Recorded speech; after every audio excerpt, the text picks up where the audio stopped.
जो हल्का है NA-75 डस्का, ये बुनियादी तौर पर पाकिस्तान मुस्लिम नून ने जीता, लेकिन पिछले जो इलेक्शन था उसमें एक बड़ी ख़ास बात थी कि उस इलेक्शन में पाकिस्तान तहरीक इंसाफ ने भी 1 लाख से ज़ायद वोट हासिल किए, पाकिस्तान मुस्लिम नून ने भी 1 लाख से ज़ायद वोट हासिल किए, यानी कि मोहतरमा नौशीन इफ्तिखार हुसैन मरहूम की साहबजादी और जो अली असजद बली जो पहले करीब 60,000 से ज़ायद वोट थे उनके 2018 के इलेक्शन में, उनके वोट भी ज़्यादा हुए। उसकी भी वजह ये बताई जाती है कि उस्मान आबिद साहब जो आज़ाद उम्मीदवार के तौर पर थे, जिनके कोई 57,000 वोट थे, उन्होंने पाकिस्तान तहरीक इंसाफ के साथ इल्हाक कर लिया इन इलेक्शन के अंदर। तो अब नताइज बदल सकते हैं, ये उम्मीद पाकिस्तान तहरीक इंसाफ को है, लेकिन अब देखना यह कि इस इलेक्शन के नताइज आते क्या हों, क्योंकि आज सूरत हाल कदरे मुख्तलिफ है। नदीम कुरैशी साहब पाकिस्तान तहरीक इंसाफ के रहनुमा और तर्जुमान पंजाब हुकूमत हमारे साथ मौजूद हैं। नदीम कुरैशी साहब, आप मुल्तान में बैठे हैं और दूसरी जानिब सियालकोट की तहसील डस्का का इलेक्शन है। डस्का में पिछली बार ये नून लीग के जानिब से कहा गया आपकी हुकूमत जिम्मेदार थी, क्योंकि पुलिस आपके अंडर, चीफ सेक्रेटरी आपके अंडर, इंतज़ामिया आपके अंडर, तमाम लोगों के मिलजुल के एक धुंध छा गई और उसके बाद रिजल्ट्स और प्रिजाइडिंग अफसरान सारी चीज़ें ही बदल गईं। तो अब की बार आपकी हुकूमत की जो जिम्मेदारी है कि कम अज़ कम इलेक्शन के जो भी नताइज हों वो जिम्मेदारी आपकी हुकूमत, पंजाब हुकूमत की इंतज़ामिया पर ना आ सके, क्या इंतजामात किए गए?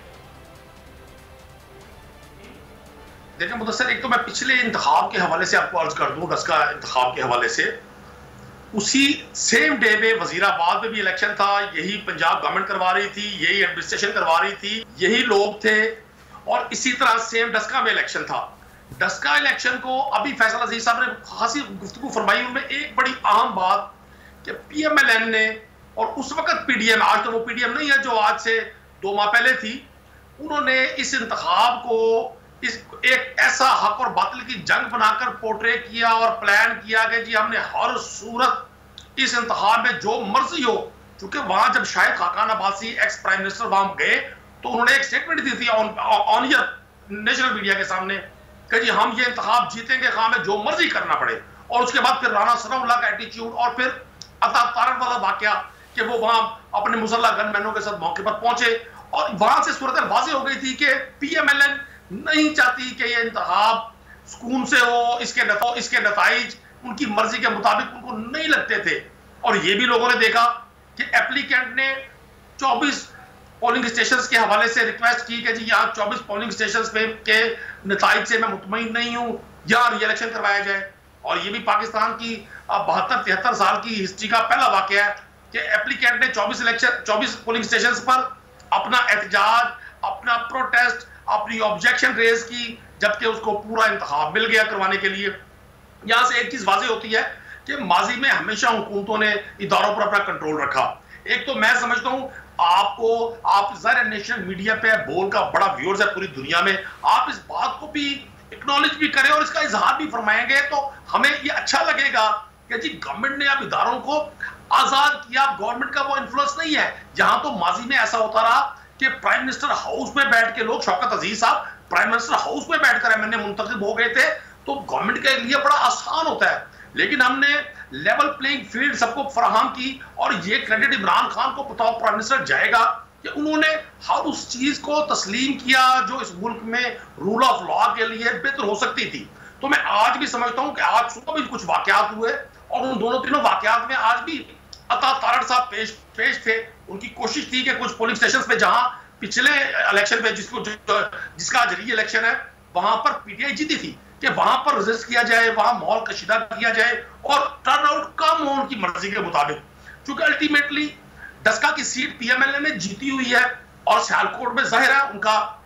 एक अच्छी स्टैंडिंग रही है माजी में भी। मैं समझता हूं पाकिस्तान तहरीक इंसाफ आज भी इस पोजीशन में है कि हम एक अच्छा नतीजा देंगे, एक अच्छा मुकाबला करेंगे। और चूंकि ये इंतखाबी इलेक्शन ग्राउंड से ज्यादा फिर अदालतों की नजर हो गया, वहां मामला चलते रहे और अचानक डिसीजन आ गया कि 10 तारीख को ही इंतखाब होगा। लेकिन नदीम कुरैशी साहब, अगर पाकिस्तान तहरीक इंसाफ आज हार जाती है, सपोज कर लेते हैं, तो उसके बाद क्या तब भी आप यही कहेंगे, आप नतीजे को मानेंगे, या जैसे फैसल साहब बात कर रहे थे कि कोई भी नतीजे को तस्लीम नहीं करेगा, कोई भी शिकस्त तस्लीम नहीं करेगा?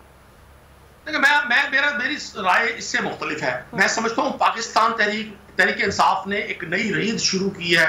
हमारे यहाँ बड़ा मुश्किल होता है अपने मिजाज से हटकर कोई राय देना। पाकिस्तान तहरीक इंसाफ पहली हुकूमत है जिसके दौर में अगर कोई बाई इलेक्शन हुआ, हम कई जगह जीते भी हैं और किसी जगह में शिकस्त भी हुई है, तो हमने उस शिकस्त को तस्लीम किया है। हमारा नुक्ता सिर्फ एक है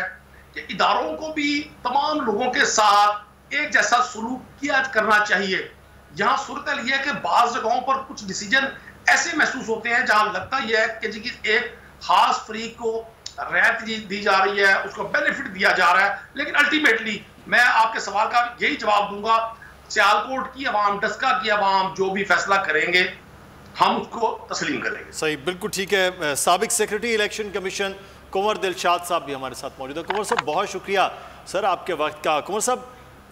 इलेक्शन कमीशन ने बड़ा स्टैंड लिया कि जनाब उन तमाम अफसरान के खिलाफ चार्जशीट बना दी कि कौन कौन पंजाब के किस किस महकमे के अफसरान जिनको कब फ़ोन किया गया, उन्होंने क्या किया। फिर इलेक्शन कमीशन ने एक बहुत बड़ा डिसीजन ले लिया जिस पर बहुत सारा एतराज़ात भी उठते रहे कि 23 पोलिंग स्टेशन पर दरख्वास्त थी और सारे के सारे 350 पोलिंग स्टेशन पर दोबारा पोलिंग के अहकामात भी दे दिए। आप समझते हैं सर इस वक्त जो इलेक्शन कमीशन का रोल है वो वाकई एक आज़ाद खुद मुख्तार इलेक्शन कमीशन के रोल की सूरत में पाकिस्तान में नज़र आ रहा है?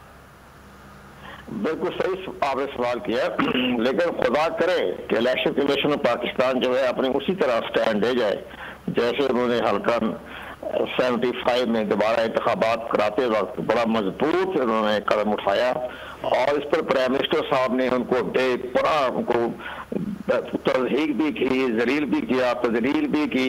उनसे इस्तीफे भी मांगे, उनको जेल भेजने पर बाकायदा उनके खिलाफ कंटेम्प्ट ऑफ कोर्ट का भी सुप्रीम कोर्ट में जाने की धमकियां दी। इसके बावजूद भी इलेक्शन कमीशन ने हारा स्टैंड और उन्हें बड़े सब्र और तहम्मुल के साथ वज़ीर आज़म की सारी धमकियों को जो है वो खामोशी के साथ उन्होंने उसको बर्दाश्त किया। अगर वो चाहता है इलेक्शन कमीशन पाकिस्तान तो आइन के आर्टिकल 204 के तहत तो उनको प्राइम मिनिस्टर को भी और उनके वफाकी वज़रा जिन्होंने इलेक्शन कमीशन के खिलाफ पुनः गलीज लैंग्वेज इस्तेमाल की थी उनके खिलाफ एक्शन लेता, उनको नाहल करार भी दे सकता था, उनको 5 साल के लिए जेल भी दे सकता था, लेकिन इलेक्शन कमीशन पाकिस्तान ने अपने इख्तियारात को इस्तेमाल नहीं किया, उन्होंने खामोशी इख्तियार की। अब भी अगर इनके वतीरा इख्तियार किया तो अब इलेक्शन कमीशन पाकिस्तान बिल्कुल तैयार बैठा हुआ है, मुकम्मल तौर पर सारे डॉक्यूमेंट्स तैयार हैं, फिर वो आर्टिकल 204 के तहत नोटिस भेजेंगे, नाहल भी करार देंगे और जेल भी भेजेंगे। इनके पास मुकम्मल इख्तियारात हैं। इस सुप्रीम कोर्ट ऑफ पाकिस्तान ने भी इलेक्शन के फैसले को तौसीक किया और उन्होंने कहा कि हम आपके साथ खड़े हैं। ये बहुत बड़ी कामयाबी हुई है। हल्का 75 के इंतखाब के बाद सुप्रीम कोर्ट ऑफ पाकिस्तान और इलेक्शन कमीशन ऑफ पाकिस्तान पहली मर्तबा एक जगह खड़े हो गए हैं कि हम आपके मामले में धांधली हो या कोई आपकी तस्दीक करता हो या आपके बारे में कोई गलत इल्जाम इस्तेमाल करता हो तो हम आपके साथ खड़े हैं। तो हमें आपकी हुकूमत के लोगों को भी और अपोजिशन को भी हम बताना चाहते हैं कि इलेक्शन कमीशन ऑफ पाकिस्तान के पास वही इख्तियारात हैं जो चीफ जस्टिस का, तो लेकिन जरा एहतियात के साथ उनके साथ रवादारी से चले कि ये इलेक्शन कमीशन जो है ये एक इस्टेब्लिशमेंट डिवीजन के तहत नहीं आ रहा है। इसके पीछे बहुत बड़ा ये है कि ये एक एडमिनिस्ट्रेशन के लोग हैं, ये बाकायदा ब्यूरोक्रेट्स लोग हैं, जज नहीं थे जो खामोशी से सब्र कर लिया करते थे, ये ब्यूरोक्रेट्स हैं। इन्होंने फैसला किया है कि हम एक इसके बारे में सख्त एक्शन लेंगे। और दूसरा जो 24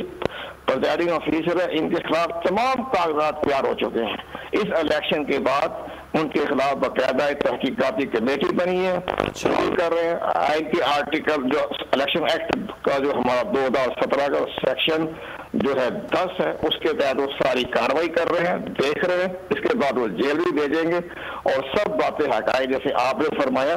सब रिकॉर्ड सामने उनके पास आ चुका है।